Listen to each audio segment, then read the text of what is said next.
Molweni guys, namkelekile nonke kwezi Chisabe Entertainment Channel. Guys, ziya Chisabe kwingane zesithembu ku-episode 3 lo uzodlala ngomso tomorrow.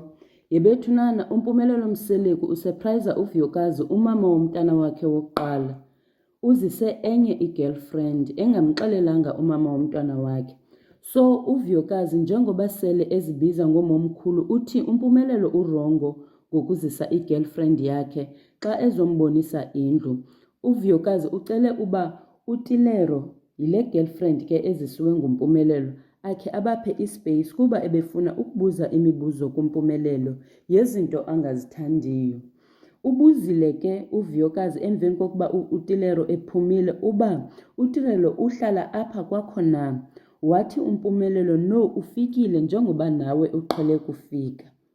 So uVyokazi uyawabonakala ekhathazekile kangangokuba ude walila. Ngexesha elila uye wamcenga uMpumelelo wathi makayeke ukukhala kuba iifenzi zabo zizocinga uba ababambisananga. Ndathi mna ngentliziyo kunzima esithenjini uba kufuneka ii-feelings zakho uzicindezele kuba usenzela abantu uba mababone ngathi konwatyiwe noba akonwatywanga. Into endiye ndayiqaphela yeyoba ngoku uMpumelelo athetha noVyokazi intliziyo yakhe ibikuTilero eworried ngoba kuthiwe makaphume. Amadoda. uTilero ke emveni kokuba bembizile ubuye sele ene-attitude ecofa ifowuni yakhe engasafuni ukuba yiphathi yayo yonke le nto. uVyokazi uye wabulela iiflowers. uTilero waphendula wathi pleasure very cold.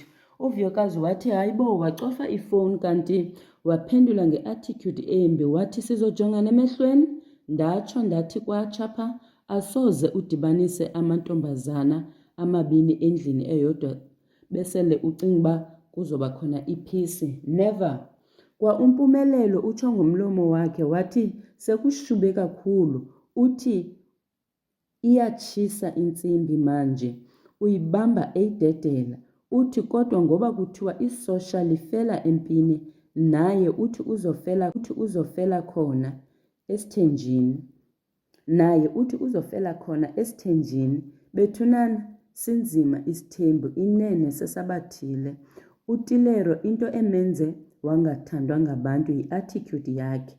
Abanye bathi hayi, lo Tilero uyingxaki.